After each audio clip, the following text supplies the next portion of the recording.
Hello and welcome to the Physical Preparation Podcast. I'm your host, Mike Robertson, and I'll be joined on the line later today by Kaiti Jones from the University of Louisville. Now, before we jump into this week's episode, I just want to take a moment, catch my breath. Busy Monday, my friends. Didn't think it would be that busy. I knew I had clients all morning, had a meeting with Bill, had a staff meeting, had staff training, came home. My kids are on fall break. So chilled for a little bit. Then Cade and I went in, messed around in the gym for a little bit. We came home, walked the dog, grilled, put the kids in bed, had a call. You know how you have those days where you think it's a day later in the week just based on the length of that current day?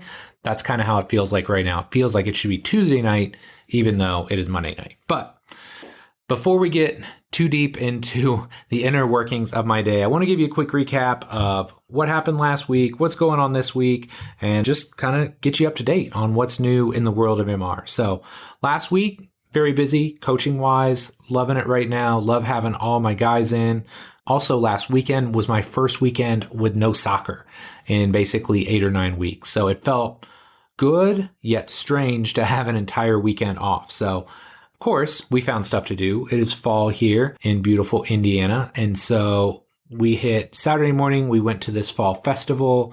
They have this basically fully functioning farm in the middle of Fishers, which is kind of strange. If you see where it is, there is like a little bit of like cornfield around this, but it's interesting because it's basically ran by the Fishers Parks Department, and it's to show people like how a farm would work in case they don't want to drive 15 minutes out of the city to do that. But that was fun. So we went to a fall festival. We went to this outdoor vineyard. Believe it or not, Fishers does have their own vineyards as well.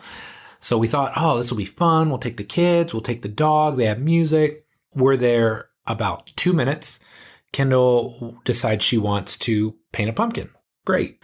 She sits down. She starts to paint. Cade says, well, I want to play. They have these pumpkins, like little small baby pumpkins with X's and O's on it. He's like, Dad, let's play tic-tac-toe. So he grabs them all, like big bear hug, right? As he sets them back down, I look at his jacket and I'm like, oh my gosh, they just painted those. So literally we've been there 2 minutes and he has black paint all over his jacket. So we go in, it's not a porta pot, but like this trailer bathroom type thing that they've got set up. For the next 10 minutes, I try and clean his jacket. Okay. So now we're back to square one. So we're walking around, walking the dog. Everybody's oohing and eyeing at Finn because he's a pretty good looking little guy. Like everybody likes a cute dog. And so, this little girl comes over and wants to pet him. That's fine. I just have to hold him down because he loves to jump. I mean, he's basically like a 9-month-old child, except he's like 55 pounds now. So he wants to jump on people all the time. So I try and steer him away from this child. I turn around. There's another child. This child has a stick that she puts in his face, and he takes a huge bite out of this stick. I see part of the stick fly off. I'm like, okay, well, we're just going to go back and sit with Mom and Kendall. And next thing I know, the dog is having a complete meltdown, like scratching at its face, howling, like jumping up and down. Everybody's like, oh, your dog's so cute. He's having so much fun. I'm like, no, this is like serious. Then I start seeing blood coming out of his face. I'm like, oh my gosh. Like, what is going on? Is my dog like choking? Did he like stab himself with this stick? So finally, these nice people come over, basically kind of lay on him, calm him down. I have to pry his mouth open, pull the stick out. The stick had broken perfectly. If you could imagine like the back of your mouth in between your teeth, this stick had lodged itself perfectly in this guy's teeth at the back of his mouth. And I mean, he was freaking out. So as soon as I got the stick out, he was fine. If you've ever read Why Zebras Don't Get Ulcers, it made me immediately think of that book because 1 minute later, the dog is fine. He's back to normal. I don't think my heart rate came back down for about 45 minutes after that. So anyway, the vineyard was interesting to say the least. We didn't stay there too long after that, but the rest of the weekend was great. We watched both of the most recent Avengers movies. We watched Infinity Wars and Endgame because they're great movies, first of all, and my kids love them. Also, we had double movie night because why not? It's fall break. So we had that. And then Sunday night, we went to the Headless Horseman. So it's like, again, kind of like a fall festival. Lots of festivals this weekend. But this is pretty cool because they do like a haunted hayride that you do at like 9 o'clock at night. And this guy is whatever, carrying his head, riding a horse, swinging a fake axe around. So it was a good time. Late night, but definitely fun. So that's the weekend. This week, not over the top busy, which is nice. I got the coaching going on. Ty had his NBA combine here in Indianapolis today. I will not divulge all of the secrets and how that went. Just suffice it to say, I think it went very well for him. I'm excited for where he's put himself in this entire draft process, and I'm sure they'll post all of those on the interweb somewhere. But yeah, he's in the home stretch. Basically, workouts. I think he's probably going to have to shoot a workout video here at some point in time. But yeah, very excited for where he lands here in about a month. Because believe it or not, I mean, it seems like it's taken forever to get to this point. Guy's been here since the last week in April. But November 18th is going to be here, and he's going to be drafted before we know it. So excited for him. Again, it's fall break. So trying not to work too much and trying to find fun things to do with the kiddos throughout the week. There are kids, right? Like Jess and I love to read. We're studious. So she took them to a different library today because our kids are obsessed with the library. Like I think each of us gets 50 or 60 books to a card, and like all of our cards are maxed out at the library because they love to go there. So library. Wednesday, we're actually going to go down to Southern Indiana, do a little overnight trip. There's a cool area of Indiana. It's called Brown County. And if you've never been to Indiana, imagine one of the flattest states you can imagine. The top 2/3 of the state are like completely flat. You can see so far because of the flatness in the fields. But you get in the southern region, there are some, I wouldn't call them mountains, but hills, right? Or at least some contours to the landscape. So we're going to go down there, hang out. I desperately need to do some shopping. I am about the worst person to shop for myself. Like my kids are always dressed great because of my wife. My wife dresses impeccably well. I, on the other hand, wear black 5 out of 7 days per week. There's plenty of Saturdays where I'm in essentially workout gear because I'll go to the gym and come home and shower and just, I don't have anything to do. So I'll wear workout gear, or I'll coach soccer or basketball. I'll wear workout gear. So needless to say, I need to update the wardrobe a little bit. I need some new shoes. I need just some new clothes. So that's going to happen on this little getaway trip. So yeah, should be a pretty good week. Lots of good things going on. Lots to be grateful for. That's something I've been working to get back in the routine of, is writing in the gratitude journal as often as possible, because 2020 maybe hasn't been the best year for all of us, and it's been worse for some than others. But I think there's always things, if you try, there's always things that we can be grateful for. And so that will work as a nice segue into this last piece, where I just want to say thank you for your support and for listening to this podcast over the years. Believe it or not, because I don't put the show numbers into this. Obviously, I put a show title, but I don't put the numbers in anymore. But this is episode 250. And I just think back, and I didn't mean to do this today, it just happened to be episode 250, but I think back to when I first started this back up. If you want to go way back, I actually had a podcast before this one called In the Trenches Fitness, which I don't think you can find anymore. Someday I will release all of those episodes into the internets again. But maybe 40 episodes, just got sidetracked with it. Other things, other projects, children became a thing. So that definitely slowed my roll. But 250 episodes in, when I started this, I was like, maybe do 50, maybe 100 tops. Like 100 was like my upper limit. I'm like, I'll be bored, or I'll have talked to everybody. So now, 250 episodes in, I just looked, we have had 1,335,424 downloads. So if you break that down, the math breaks down to about 5,300 downloads per episode. Like that's pretty freaking cool. So that's humbling when I think about that. And I think about all the amazing people that I've had on the show. And granted, I've had the Bill Hartmans and the Lee Tafts and the Joel Jamesons. I've had them on 3 or 4 times each.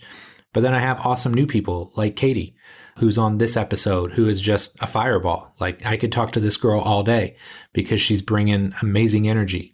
Think back to the episode I did with Buddy Morris, where I didn't ask a question for an hour and 10 minutes.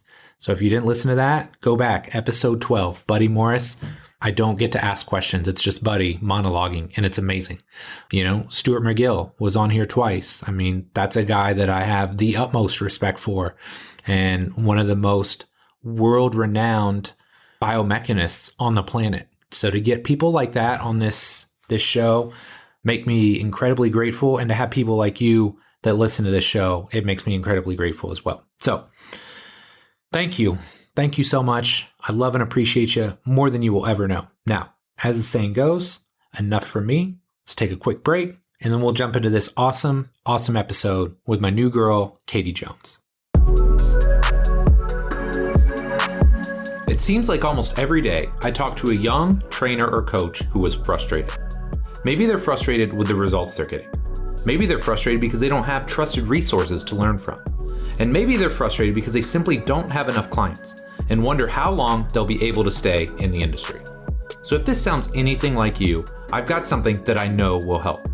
My Complete Coach certification was created for trainers and coaches just like you, who are serious about the results they get and know that becoming a better coach can directly translate to a bigger bottom line.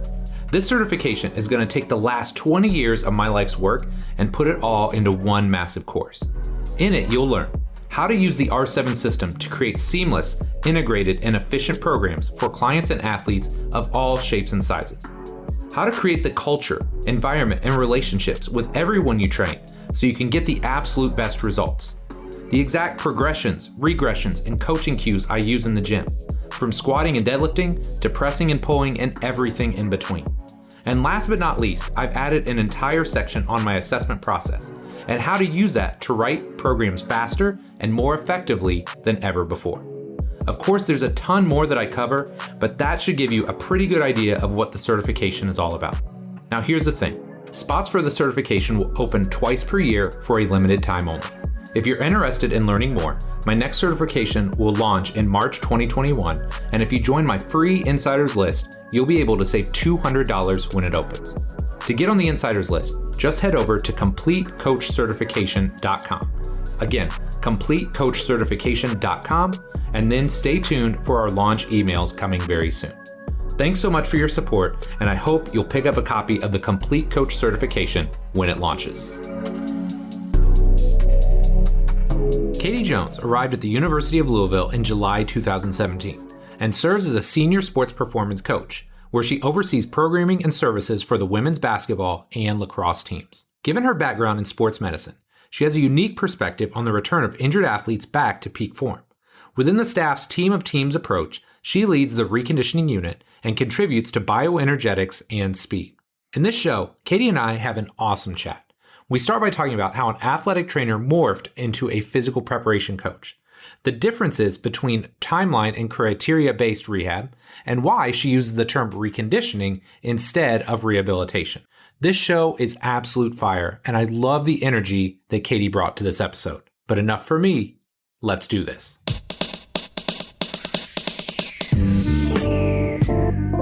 Kaiti, thanks so much for coming on the show here today. Super excited to have you on and chat with you a little bit. Could you start by just telling us a little bit about yourself? Absolutely. First off, Mike, thanks for having me on. I'm very excited. I've been following you for years. So awesome. I feel like I'm big time. You are big time now. For sure. Good. So a little bit about me. I did not enter into strength and conditioning right off the bat. Okay. So I actually spent the first 5 years of my career as an athletic trainer.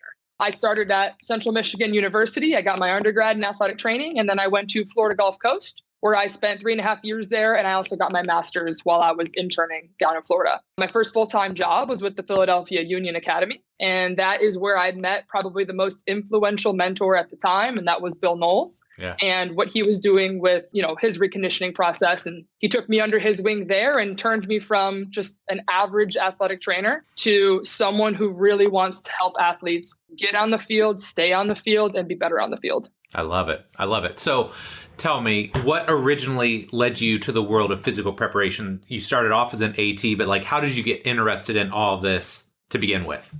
Yeah, I think a little personal journey. I played sports all through high school. I got recruited to, a couple smaller universities for volleyball and softball, but I decided I wanted to go to a larger university. I grew up in a small town in Michigan, so I wanted to be around more people. So I forewent my athletic career and I decided to go into athletic training at Central Michigan. I fell in love with the school there. So I kind of forewent my career in athletics, but the competitive side of me didn't go anywhere. And so I was missing something my first 4 years while I was there. And then when I went to Florida Gulf Coast, I was like, I need to compete in something. I need to start getting back in the gym. I need to get after it. There was something just missing in my life. And that's where I kind of started my own personal transition towards just like loving training again, wanting to learn more about being in a weight room. I knew that like it was important, but as an athletic trainer and as a high school athlete, it didn't seem that important at the time. But as I started to progress in my career, I understood that like I need to learn more about this. Right. And I was lucky enough to run into Bill Knowles at the Philadelphia Union Academy. And he just kind of opened this door and was like, listen, I don't care if you can do the best, rehab exercise on an athletic training table. I want to see what you can do in a weight room with an athlete that's load compromised. And what can you do to help this athlete get back to athletic normal? And so he kind of opened the door of like, so I don't have to just hide in this room with 5-pound weights. You mean I can train them? And he was like, yeah, you need to train them. Just because they are injured doesn't mean that their world has to come to an end. We can work around this. We can train around an injury, and we can also at the same time pull that athlete out of the injury. And that actually was kind of like his 2.5 years of mentorship led to me getting my position at Louisville Sports Performance, because Tina Murray popped in one time. She had heard that we were doing some really cool stuff with reconditioning, and she was interested in how Bill was taking athletic trainers and essentially turning us into the mix of an athletic trainer and a performance coach or a strength coach. We called them athletic development coaches because we're more than strength and conditioning, right? Right. So that actually just ended up, she just popped in for like an afternoon. She was floating around and kind of doing some stuff in Philadelphia. And I met her for 5 minutes. I spoke with her and she asked me one question. She said, where do you want to be in 5 years? And I said, I want to be a strength coach and I want to be at a Power 5 university. She said, shoot me an email. I might have a job for you. Oh, wow. So that's a pretty good meeting. She watched about 20 minutes of my coaching, one of the professional athletes that was coming back from injury. And just in the 20 minutes of what she saw from me and I guess my energy and my potential. And I think she saw, I have a little different background than a lot of other performance coaches that apply for those positions, that she wanted to give me a shot. And so she was the second most influential, mentor that I had in my life. And I am lucky to have met both of them. And I'm lucky that they were in the same room at the same time. Yeah. Because then that led to me coming to the University of Louisville. And I've been here for going on my 4th season now. That's awesome. So you kind of answered my next question because you spent time with the Union. Now you're at Louisville. Talk to me about what your role is like there. Like, what is your day-to-day process? So, the official role is senior performance coach. So under the performance, department, our performance department is, a fully functioning like team. Yeah. It's athletic trainers, performance coaches, nutritionists, and psych. Yeah. So, my job is to get them stronger, fitter, faster. But my 3 goals are to minimize their injury, to maximize their athletic development, and to optimize their team success. We want to win. Right. Yeah. So that's my goal. So my job, at any given day, I can assist with nutrition and help come up with, hey, we're going to go on the road this day. Katie, can you find a couple restaurants to send to our nutritionist? She'll pick the menu. Absolutely no problem. There's other days where we have athletes that, maybe they roll an ankle and they're not able to get into practice that day. The athletic trainer will do all of the prep beforehand, get them warm, get them treated, get some of that effusion out, get some good joint range of motion going. And then once practice starts, I'm starting catapult data, doing some data analytics. I run over to the athlete and we've got a regimented, we are going to do gait mechanics.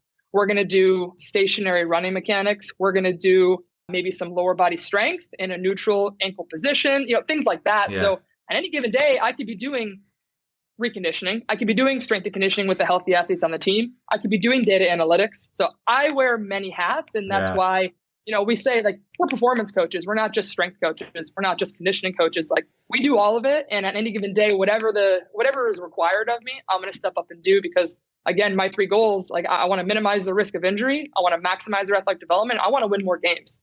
Yeah. I came here to win. I didn't come here to, lose games. So. Right. I love it. So this actually kind of segues nicely into my next question, because I love to talk to people about their philosophy and their big rocks, right? Because everybody that comes on this show kind of has a vision of how they want to coach and what they want their athletes to be able to do. So how did you come to those three? Minimize injury, maximize performance, and optimize winning. Like, how did you come up with those three? Easy enough for me. Those are the three principles that every performance coach at the University of Louisville follows. Okay. We sat down and we all agreed that is why we are here. You know, we sat down and we all get to have, a statement in the mission statement. And the mission statement is we're here to build athletes and prepare champions. We're here to do these three things. Yep. And so when you're hired in, if you don't already believe those things, it's not going to be a good fit for you. Sure. But Louisville Sports Performance has given all of us an opportunity to have a voice, to kind of build this program out into something that we all truly believe in. And so I 100%, I live and breathe those three principles because I've seen them in action. It makes sense. If you do minimize the risk of injury, you're going to have more player availability. Hopefully that helps us win more games. Yep. If we make them faster, stronger, more resilient, that minimizes the risk of injury, helps us win more games. So when we win more games, we tend to get, more resources, which helps us maximize our athletic development. So it's an around and around we go, right? And so you keep it simple. Those three big rocks, like we don't need to have 6, 7, 8 things that we believe in that we're trying to accomplish every day. Those are the three things. They're easy to remember. They're easy to keep up front and center. And we keep the main thing. And those are the three that we like to focus on. No, I love it. I love it. So as you've kind of alluded to already, like one of the big pieces of the puzzle these days is helping injured athletes get back on the field, the court, or the pitch. With that being said, I know you've talked about a criteria-based approach. So I would love to get your insight. What is a criteria-based approach and how are you using it with the athletes that you train? So a criteria-based approach is going to have something with key performance indexes, right? KPIs. Mm-hmm. And I think criteria-based approach is a very simple concept for a lot of performance coaches to understand because that's how we're evaluated. We're evaluated on these key performance indexes. We're evaluated on, did they get stronger? Did they jump higher? Did they get faster? Things like that. And those are criteria based. Did they do this or did they not? Right. Whereas a lot of, let's say like athletes get injured, a lot of sports medicine evaluations are based on time lost and days lost, or number of injuries. So it's not like, okay, you had an ankle sprain. How many days were they out? But, a lot of their evaluation seems to be timeline driven as opposed to criteria driven. Criteria driven would be you had an ankle sprain, they were out for 2 weeks. Did you get them back to this, and this? Right. That would be, I think an ideal situation of what a criteria based, approach is. So it kind of differs between an injured athlete or a healthy athlete, right? So healthy athlete, it's performance indexes.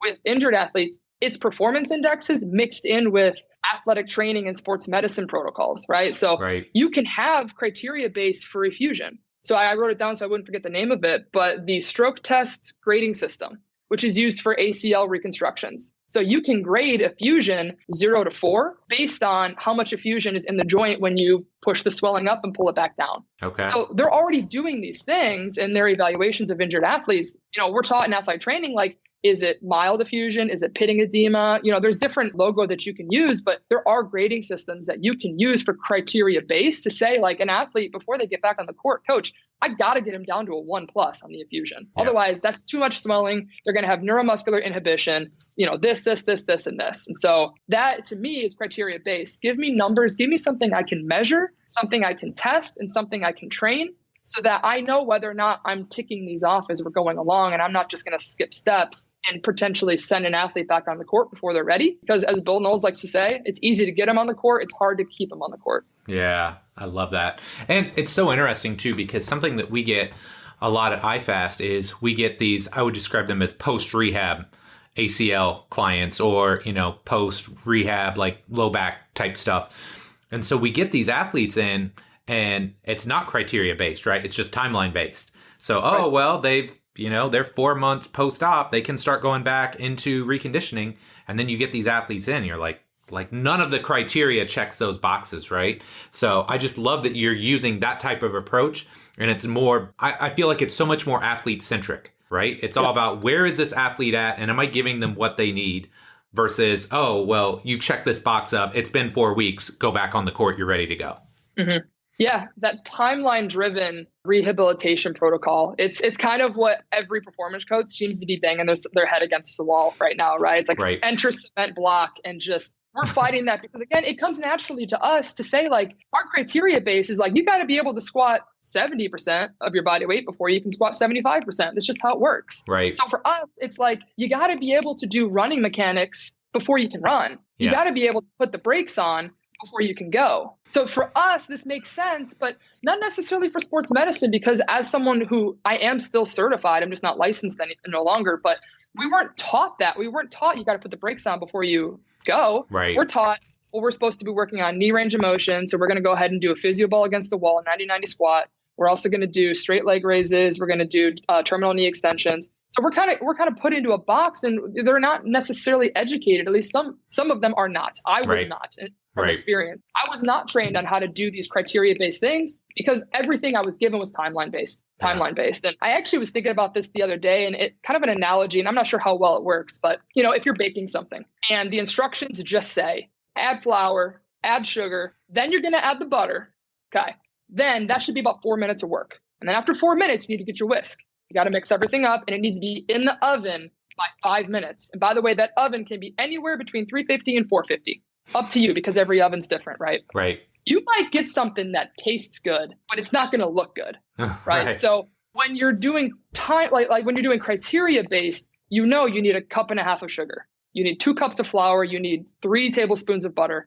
Then you've got to do this, this, and this. So that when it comes out, not only does it taste good, but it's functional and it looks like a muffin. Yeah, yeah, absolutely. So when you just go timeline based and there's some very vague guidelines to follow, it's a good thing because it gives you a lot of gray area to kind of sit within and, okay, we're going to do this, we're going to do that. But at the same time, if you're not given some KPIs or some criteria that you should hit at each step, you're going to skip a step. And when you're baking something, if you skip something, it doesn't turn out right. It usually still tastes good, but it's still not a muffin. Right. I love that. So this reminds me, when Matt Jordan was on the show a few weeks back, he talked a lot about the rehab process. He does a lot of ACLs, and he mentioned leading some of these sessions, like sessions where he's talking amongst the PT, the athlete, whoever. He talked about leading with the numbers and looking at objective elements of the rehab process first. Because so many times they would get into these meetings and they'd be like, oh, he looks great, or oh, she feels great, versus being data-driven and numbers-driven. So what happens when you don't have a criteria-based approach or an objective, or you don't have objective numbers that are driving your rehab process? The biggest thing I see is if we're just going to go based off of how they look today and how they feel, especially in the first 2 to 3 months of, let's say, coming back from an ACL or any surgery, I think athletes tend to fall a little bit more behind because you're afraid to push them based on, well, they're sore today. They're sore today and they're a little uncomfortable. They're supposed to be, but if we're using pain as a guide, I'm probably not going to push you that hard today if I don't know what you've done and I don't know what you're trying to get to. Gotcha. So if I'm just going day to day and I'm building forward and I'm only using subjective data, athletes are going to get sore. They're going to be uncomfortable during that first really important 2 or 3 phases of a reconditioning process. That's where the first 2 or 3 months makes up what the last 2 or 3 months is going to look like. Yep. So if you're skipping steps or you're not pushing as hard as you should and then you fall behind, then it puts a lot more strain on those last 2 or 3 months because we still haven't gotten to where we need to get to. And doctor said it was going to be a 6-month surgery. And that's what coach heard. And that's what the athlete heard. And so now we have 6 months to get him there, and we skip some of those steps in the beginning. So when you have to put an athlete in a position that they have to progress, and in order to progress, they have to push through the range of motion that they're probably uncomfortable being in. They have to push through muscle soreness, muscle fatigue, effusion, joint pain, right? There's a certain level of discomfort that you're going to expect when an athlete is coming back from any kind of injury or surgery.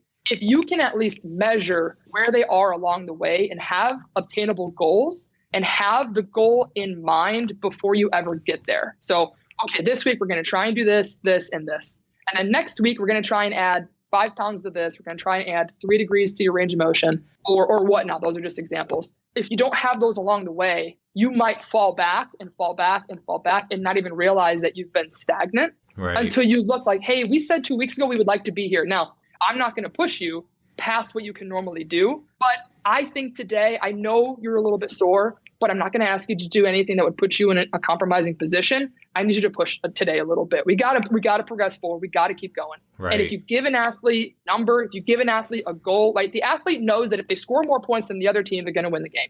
That's how they're wired in most sports. Right? So if you give that athlete, you got to score this many points today and you're going to win the game. You get this done today and you're going to win the reconditioning process. So they need goals. They need numbers to strive for. They are just objectively driven. My basketball players are objectively driven. They want to get rebounds. They want to get assists. They want to see how many 3 stops in a row they can get. And I'm not even talking about points, right? I'm just talking about like they are data driven anyway. Right. So give them something to hold on to. Set them up for success by giving them things that have been proven to be successful, because at least my athletes, I'm at a Power 5 university. We're a top 5 women's basketball program. Athletes come here to win. So they're already good. So they have this mindset. They let athletes be athletes. Set them up for success by giving them moments during the reconditioning process where they can get wins. Yep. And there's going to be times where they lose too, and that's fine. Give them some adversity, help them overcome it. Yeah, I think that's our job. Oh my gosh, I love that. Okay, so I got to go off script here for a second, because I love the word reconditioning, and I find you use that a lot, maybe in lieu of rehab. Is that on purpose? And if so, why? 100%. I'm pretty sure rehab was a fireable offense when I spoke it at the Philadelphia Union Academy in front of the Wolves. Okay. And if you are familiar with him at all, I mean, I'm going to butcher this a little bit, but he defines reconditioning as a performance approach to returning an athlete back to athletic normal. Okay. And rehab is a medical approach to returning an athlete back to play. And so the verbiage that you use is important. When you're talking to an athlete, it needs to be performance based, because they are performers. They are performing on the court, on the hardwood, whatever. And so the verbiage that you use, we also don't say your hurt knee. It's a right knee or it's a left. You need to change the verbiage and the attitude about what it is, because if you don't turn that rehab process, which can be very medicalized, where the athlete is going to be sitting, doing an isolated exercise with a 5-pound weight, if you don't turn it into a performance setting where they naturally are used to being in, they're used to lifting, they're used to playing, they're used to getting feedback, they're used to facing adversity and overcoming it, whether it's putting 5 extra pounds on the bar, or I don't want to do that last set, but I'm going to do it anyway and I'm going to grind it out. Most athletes are going to want to do that. And when they get hurt, they lose that piece of themselves. Yep. They lose that identity of, I'm an athlete, I can do things. They turn into, I don't know what I can do anymore. There's this big brace on my knee and I'm told I can't do this. And I told I'm not allowed to run, and they're told what they can't do. And you need to turn the rehab process into a reconditioning process.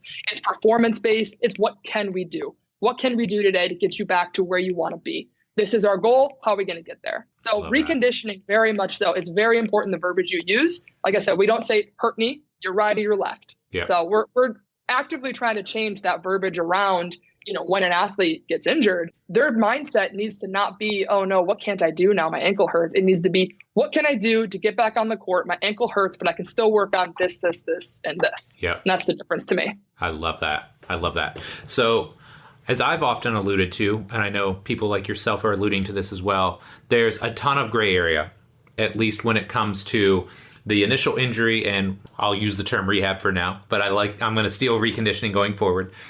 But there's a lot of gray area between that initial injury and the rehab process, and then getting an athlete ready for high-level sports again. With that being said, how do you go about blending or merging that reconditioning process with then eventually the strength and conditioning process? I mean, it's simple. Assessing is testing, testing is training, training is assessing. And around we go. Here's another circle of, you got to use your coach's eye. Every time we're in the weight room, I'm assessing. Every time we're in the weight room, I'm testing. Every time we're testing, I'm assessing, right? And so I think a lot of performance coaches have this skill set. They just don't know it yet. They just don't realize that every day, when you're working with an injured athlete, and let's say they're coming back from, MCL sprain, and you got them in the weight room. Okay, so we're probably not going to squat, because that's going to open up the MCL. That's going to irritate those fibers that are trying to heal back together. I might do some light range of motion type stuff, or some assisted range of motion, where they're going to be on their feet. Maybe they hold a band and they work on squat depth. You can RDL. Yeah. Oh, we're going to hit the hamstrings, right? We're going to go after the posterior chain. We're going to keep your knee as neutral as possible. We are going to hinge. We are going to hinge. We are going to hinge. So I think a lot of us already do that. We might not know that squatting is going to open up the MCL fibers, and that could further irritate the joint. But if you have communication with your athletic trainer and you ask them like, hey, can I squat them? They'll say, no, let's not squat today. Give me something else. Can we RDL them? Well, what's that? It's a hinge pattern. We're going to keep our knee a little bit straighter. Yeah, should be fine, right? So I think a lot of us have that in us. Now, I have the education to understand why it is that you wouldn't squat somebody right away with heavy load after an MCL. But, being able to work around the injury, I think a lot of us are already doing it. And that is the blend. So when an athletic trainer comes to you and they do have somebody with, let's say, a light grade MCL sprain and they can't practice, I have a coach who cannot stand when athletes are just sitting on the sideline doing nothing. Mm-hmm. Like his mindset is we have to be productive. We have to get better. If they're injured, they're with Katie or the athletic trainer, and you guys are working on rehab, you're doing something, or they're doing ball handling on their own, over here. So when an athletic trainer comes to me and says, hey, I got somebody with an MCL sprain, what are we going to do at practice today? I can give them 4 or 5 things that we're going to do and why we're going to do them. And the athletic trainer goes, oh yeah, okay, that makes sense. So then the next time they get somebody with a knee injury, I've already established that trust. And then they bring more athletes to me. Right. Okay, hey, listen, Susie sprained her ankle yesterday. She can't run. Okay, can I put her on the bike and work on ankle range of motion? Oh, I think that's a great idea. What else do you want to do? Okay, well then after I warm up her ankle, I want to do gait mechanics. I want to do this. I want to do that. All of this stuff, performance coaches, we know how to do gait mechanics because we teach running. Right. We teach speed, we teach change of direction. If you can teach speed and change of direction, you know how to get a kid to walk again. Not all athletic trainers know that. Right. Because some of those intricacies of gait patterns, you learn heel toe and things like that in athletic training when you're learning, like in school. But when you get in the real world and you got to teach speed, that's when I started learning about midfoot contact. I started learning about elasticity. I started learning about, long response versus medium response versus short response plyometrics and how to prepare an athlete for running. And so preparing an athlete with an ankle sprain to get them ready for running, it's just like I'm getting a freshman in again. Start them at base 1, build them up. And if they can't do the things at base 1, go to -1. And so I think we all naturally have these skills. I think we just don't know it yet. And we haven't built that relationship with our sports medicine professional yet to be able to have that conversation and to be able to chip in a little bit more when these athletes do face adversity and do get injured. Yeah, I love that. And I think you bring a really good point home, and you talked about it earlier, you talked about it now, but Chris Chase, who's now with the Memphis Grizzlies, talked about this when he came on my show. He's big on focusing on what he calls the trainable menu. Right? So we get so caught up in whether it's in the rehab process, whether it's in the training process. Oh, well, this person can't do that. This person can't do that. Versus focusing on, okay, what is on the table right now? What is our trainable menu? And then over the course of time, working to widen that. Right? And that's exactly what you're alluding to here. Like, let's not focus on, oh, they can't do X, Y, and Z. Okay, that's fine. We know that. But let's focus on A, B, and C, which we know we can do at a high level, and then we can start to add X, Y, Z back in later on as they start to get healthy again. Absolutely. And like I said, I think most performance coaches are already doing that because it's very rare to have a 100% healthy team in your weight room. Yes. There's always a couple of kids that are going to have this or that. This kid can't catch the power clean because she's got a wrist sprain. Okay, well, we'll just do pulls then.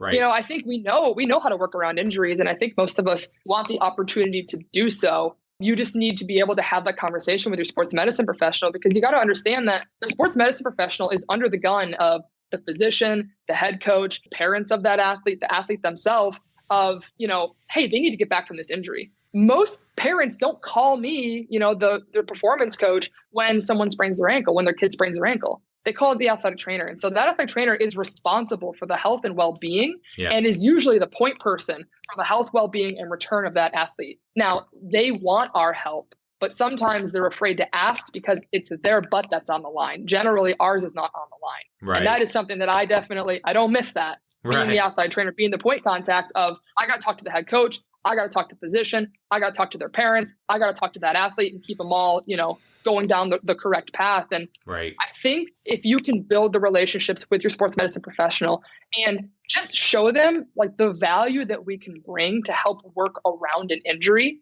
then I think we're going to have a little bit more of a foothold in the reconditioning process, because sometimes we do get left out until the later stages. And then we have a lot of work to do. Like you had mentioned when we first started, you get these 4-month post-ops and they're not where they need to be. Yep. And they heard before they even ever had surgery, it was going to be 6 months. Yeah. So now we've got 2 months to make up for 4 months of not wasted time, but certainly not as productive as it could have been time. Yeah. So I think it's just, we need to show our value and work on our relationship with our sports medicine professional. But we need to remember too, it's not as easy as us just saying like, hey, we won't hurt them, just give them to us. Right. That sports medicine professional's got a lot of people that they have to answer to. And, when things go wrong, we're not the ones getting the phone calls, they are. So we need to step up, take a little bit more, authority over, okay, I understand where they are at least coming from and maybe why sometimes they skip asking for my help until the very end, and just ask if you can help in any way, or be like, hey, listen, I know it's her ankle. Can we get an upper body lift in? and just start to build relationships that way until you can start to, okay, hey, listen,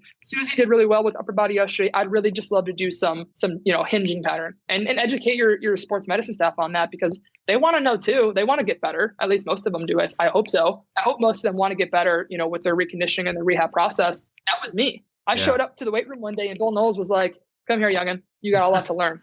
And I didn't do a single rehab exercise in the athletic training. We did everything in the gym. Now, I'm not saying that I was taking my post-op ACLs and we were squatting first day, but we were doing, weight shifts inside the racks. We were doing seated upper body exercises. We were doing things like that. So I think sports medicine professionals want to learn. Some of them don't.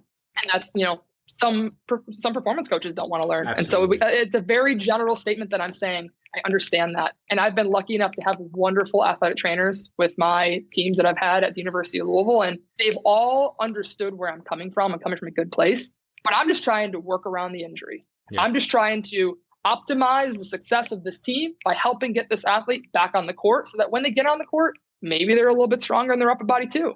Can we kill two birds with one stone? Because at the end of the day, we're all here to optimize the team's success and win more games. Yeah. You had a couple things there. Like, number one, using this downtime as an advantage in whatever sense possible, right? So okay, maybe we do have to rehab your knee, but what other things can we be working on during this time to make you a better athlete when you get back there? But also too, you said something that I think could be really powerful. Having athletes spend more time in the weight room versus being in the athletic trainer's office or with a PT or something, because I know when I've been injured in the past, it really sucks because you like being in the gym, right? As an athlete, you like being around your teammates. So I would imagine that isolation of, now it's just you and the AT and it's like a different environment. It's very sterile versus, I'm in the gym. Okay, I can't do everything my teammates can, but at least I'm around them and I've got that energy and I'm focusing on what I can be working on. I would think from a mindset and a psychological perspective, that would be really huge. Reconditioning versus rehab. Yeah. I love it. There it is again. I love it. So I love it. Yeah. 100%. They let athletes be athletes, put them in a position to be successful. They are used to being in a competitive environment. They are used to being in a weight room. They are used to being with their teammates. They're used to being on the court. So can we marry the things that they have to get done in order to help create the most optimal healing environment for this injury? But can we also help create this optimal performance environment to help them continue to be athletes? Yeah. Because athletes don't do regular hurt people very well. They don't know how to do it. They don't know how to sit in an athletic training room isolated with just an athletic trainer and do ankle mobs, very well. They do, however, know how to get after it in a weight room or go watch more film with coach. Things that they're naturally going to want to do, I'm going to try and let them do to the best of my ability. We still need to get stuff done. I'm not saying that athletes do not need to be an athletic trainer. They absolutely do. But once they get past the 5-pound weights that we're doing in there and we can start doing more stuff, walking on a court barefoot, can we do gait training alongside practice? Can you incorporate a basketball into what they're doing? Can they do stationary, single leg balance, ball handling? How creative can you get just to try and put an athlete in the environment that they're used to? Because when you take a fish out of water, it doesn't last for very long. And those athletes, when they're taken out of that competitive environment and they're isolated in an athletic training room for long periods of time, it breaks them down physically, it breaks them down mentally, it breaks them down socially. They don't have, the same connection to their teammates. Yes. So that's a huge mental piece that's why we have, Dr. Vanessa Shannon. She works with all of our athletes here at the University of Louisville, and we lean on her and we let her know as soon as an athlete has a serious injury, so she can start to work with them on the mental side. And then it is up to the rest of the performance department, the nutritionist, the athletic trainer, and the performance coach to make sure that athlete is continuing to get better in some realm every single day. And that is kind of our high performance team that we have here at the university. Is all 4 of us come together with the athlete in the middle and figure out, how are we going to move from where we are to where we got to get to? How can we do it as safely as possible, but also as effectively and as quickly as possible, because we don't want them to be out any longer than they have to. Right. We just want to make sure that it's safe enough before we put them back in. I love it. So let's take all this and try and find where the rubber meets the road here.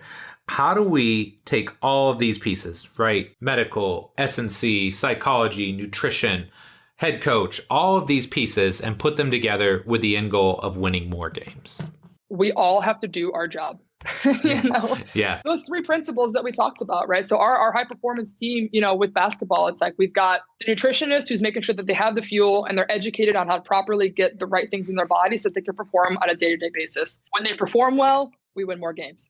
Sports medicine, if they can get athletes that are injured, back into the weight room, back on the court faster. Best ability is availability. We win more games. If I can get them stronger, faster, jump higher, if I can get the athletes that are injured back on the court and in better shape and in a better position so they're no longer low compromised, we're going to win more games. If our data analytics team, we have a data analytics coordinator here, Paul Jones, and he has set up, the Catapult platform so easy to the point where I can run a session and I can start doing stuff on the back end to make sure that I'm not only making them fitter, faster, stronger, but I'm also making sure that they're load tolerant, they're resilient athletes, because we're able to monitor externally what they're doing every single day in basketball. So I can look at acute chronic ratios. I can look at daily volume. I can look at jumps. So, I've been set up in my position to make sure that not only am I going to help get these injured kids back on the court, but I'm also going to keep the healthy kids on the court. That's what we want to do. So number one, the best ability is availability. Keep them on the court. Give my head coach the most possible options to put the best roster on the court on any given night to win basketball games. And I'm lucky enough to have a head coach who's been doing this almost as long as I've been alive, and he's very good at what he does. So if all of us do our jobs and we take our jobs very seriously and we love what we do and we love on our athletes and we just want to see them succeed, winning takes care of itself. Right. Yep. The scoreboard takes care of itself. If you haven't read that book, that's a good one. Yeah. So all of these things, they all come together. All of these individuals come together on this high performance team, and the athletes in the middle, and every single one of those athletes understands that we're just here to make you the best basketball player you can be. And that's including our coaches. That's including, any support staff that we have. Our managers are here. They'll rebound for you every day so you can, be a better shooter. We want to win games. I wouldn't be here and I wouldn't work as hard as I do if I didn't truly believe that we can win a national championship. It's in my blood. I'm too competitive. I told you I was missing that little competitive piece. Yes. I am too competitive to be okay with losing games. And all of our staff that is around this team, we just want to win. We want to win more games. We like winning. We hate losing. So we are all here to help come together and just be successful. I love it. Okay, big question time. If you could alter the space-time continuum and give young Kaiti Jones one piece of advice about training and or life, what would it be? Oh, you got to trust the process. 100%. My favorite picture, it's like what you think success looks like. And it's like a straight line. And then it's like what it really is. And it looks like this. Yes. I mean, when people ask me, they're like, how did you become a performance coach at the University of Louisville? I'm like, I was an average athletic trainer who met the right people at the right time. And I worked my butt off. Yeah. Everywhere my mentors were, I was right behind them. I was their shadow. I probably annoyed them to the point where they're like, I can't believe I hired this chick. She's everywhere. But I just was hungry. I wanted to learn. And at the time, I didn't know where this was going to end up, but continuing to just trust the process. Because there was a couple times where I was like, I don't know if I want to make this career change. I went to school for 4 years. I went and got a master's so I could be, the first MLS, head athletic trainer that's a female. That was my goal. Right. Until I realized I could be doing with my skill set, I could be doing so much more with what I know that I'm not ruling that out, but that's no longer where I want to be. So I'm just trusting the process of just continue to get better and don't give up on doing what we're doing and trying to get better and pushing yourself, because there's been plenty of times where I look back and I'm like, what in the world is going on here? Right. But then I see where it's gotten me. So, preparation breeds opportunity. And so just continue to prepare, continue to trust the process. It's going to be okay. What do they say? Luck is when preparation meets opportunity. Yeah, something like that. I believe that for sure. Okay. Last but not least, we got our lightning round. So 4 fairly short questions. Your answers can be as long or short as you like. All right. Okay. Number 1, what's your career highlight so far as a coach? Make it to a Final Four in 2018. Wow. With women's basketball. That's a pretty big That was one. pretty awesome. That's pretty awesome. That was pretty awesome. Yeah. Where was that? Where did you go? We were in Columbus, Ohio. Okay. Which was right down the road. It was basically a home game. Yeah, I was going to say, that's not a far trip at all for you. And listen, you know what? Tina Murray at the time was the head performance coach. Well, she was our director at the time, but she was leading basketball's program. It was my first year. She had a lot to teach me, but I like to think I was the lucky charm. She doesn't believe me, but I showed up and went to a Final Four. I'm just saying. Hey, I'd be taking that too. Okay. Number 2, and I realize this is not a great question after how we started the interview, but what's maybe one thing or maybe the most important thing that you learned from your time with Bill Knowles? The importance of identifying and understanding what autogenic muscle inhibition is. So autogenic muscle inhibition, just a quick definition, is like when you have surgery or there's damage to an area, your brain shuts off the connection to the muscle. And usually the first or second thing to go is your quad and your glute. And I think everybody understands this, right? When we have ACL surgery, we're trying to get that quad going. Yeah. We're trying to get the quad going. We're going to put stem on it. We're going to do isolated exercises. We're going to really try and squeeze the crap out of that thing. And what Bill taught me is like, yes, we can do that, but we can also break that cycle by doing functional exercises. We can put a stim unit on them, but instead of just having them sit there and squeeze, let's have them do an eccentric squat while it's squeezing them. So not only are they getting, the neuromuscular stimulation from the unit that's on them, but they're also getting a strength exercise. Now we're doing eccentrics into isometrics, and we're building strength while we're also breaking this cycle of muscle inhibition. So understand what that is and understand there are multiple ways to break that. And that is one of the most important things. Anytime there's any injury, whether it's an ankle sprain, you sprain your elbow, like your muscles are going to shut off. It's your body's natural response to try and protect itself. So look up what it is. There's different ways that you can break it, but if you can break that faster, or sooner, you're going to see way better outcomes with your athlete. And the outcome is returning them back to athletic normal. Get them back to before it ever was injured. Let them forget that their wrist hurts. Let them forget that they rolled their ankle last week. So yeah, autogenic muscle inhibition. I love it. One of my favorites is when after a while you ask somebody, oh, how's your whatever today, right? It could be knee, hip, back, whatever. And they're like, they have to think back to which one they injured, that's always a good sign. Okay. Number 3, what are you most excited about with the college basketball season, hopefully right around the corner? Competing. Yes. I love competing with the team. And I understand that I don't get to be on the court. I don't get to score any points, but I get to every single day live success through watching my athletes who I've been kicking their butt since June. Right. Watching them have success on the court is just as good to me as if I scored that point. Yep. So getting on the court and competing, and then getting to, reconnect with some of the other performance coaches, with some of the teams that we play. We're used to seeing each other way more often than we have been due to quarantine, things like that. So just reconnecting and continuing to grow my network with, women's basketball performance coaches and seeing people, but getting out there and hopefully winning more games. I love it. That's what I was looking forward to. I love it. Okay. Last but not least, number 4, what's next for Kaiti Jones? National championship. That's it. Nothing else needs to be said, right? Just like mic drop. I love it. I love it. Well, Kaiti, I know you got to go. You've got things going on today. It's been awesome chatting with you. Where can my listeners find out more about you and all the great work you're doing? Yes. So the University of Louisville's performance webpage is cardinalsperformance.com.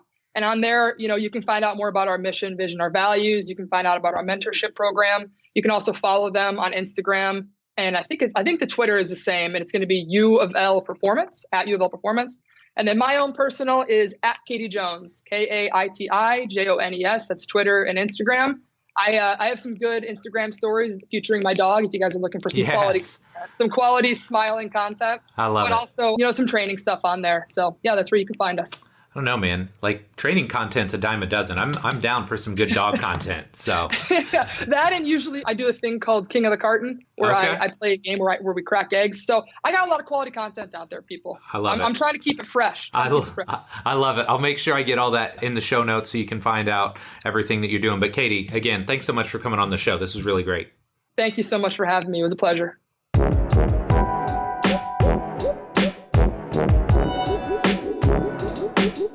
All right, my friend, that does it for this week's show with Kaiti. Sincerely hope you enjoyed it. Like I said up top, I just love this girl's energy. I felt like we had an awesome chat, and I definitely think it's going to take some work on my part, but I love using the term reconditioning instead of rehabilitation. I think that really shifts the entire mindset and psychology of the whole process. So if you enjoyed this week's episode, please do me one of 2 favors.